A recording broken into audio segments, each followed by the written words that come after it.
Crown Trick from Next Studios and Team 17 is a turn-based roguelike RPG that took me by surprise.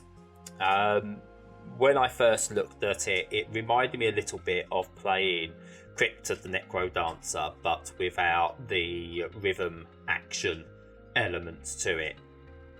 And that is pretty much how I still see it, but that is a real positive thing for me because I sucked at Crypt of the Necro Dancer, just couldn't get into it, and it really got on my nerves that I couldn't play what was clearly a brilliant game well.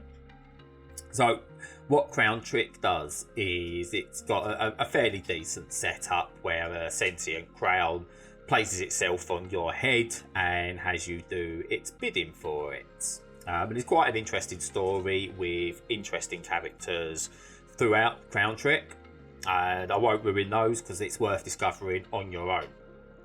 But essentially what happens is as you progress through each dungeon, enemies move basically as you move. The dungeon is on the labyrinth, as it's described in the game, moves as you move.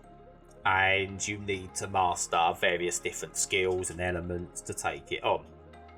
And it's kind of like a real-time turn-based. So there's nothing stopping you moving like 1, 2, 3, 4 just really quickly. But every time you move, you will get a reaction from the enemies and the labyrinth itself. And you need to then use that to find a way through and beat the enemies before they do more damage to you. And that could be via sort of like maybe just standing still, skipping turns, and then attacking the enemy. And there's these little nice elements, so you get these like breaks in there, so if you do enough damage to an enemy you'll break them, and that allows you to do extra damage next time round and incapacitates them. Early levels really simple, kind of almost go through them blindly, not even taking any notice of the mechanics. But as you progress, the game gets harder, you get more skills, and it layers complexity as you progress, and it works really well. For me, I've played games like this before and they've really got under my skin that I've just not been able to understand the complexity of them, and I end up getting frustrated. But this one, even though it does get complex, does a really good job of introducing you to the mechanics and easing you into the progression. It's not to say it's easy, it's still quite a difficult game and you will die. It is a roguelike, so you will die plenty of times.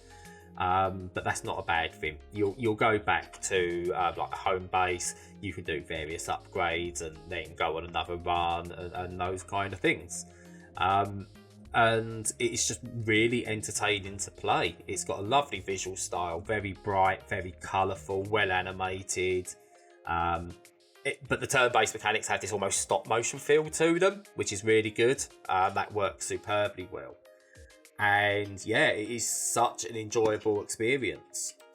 Team 17 are continuing just to nail these sort of indie games, these not perfect indie games, not going to set the world alight type things, but will continue just to be entertaining to play. And this is no exception whatsoever. And my time with it has been utterly enthralling. Yes, I mean, you just got to look at it. It just looks lovely to play. These are, like, the footage you're seeing is from the very early section of the game. I don't like to ruin what's coming. And you see, like, it's fairly simple. You can move around quite simply without too much going on. So, yeah, utterly wonderful. Do check it out. Do check this one out. If you like what you see, you like these videos, please do like and subscribe. It really helps us. You can get this one on Steam. And until next time, thank you.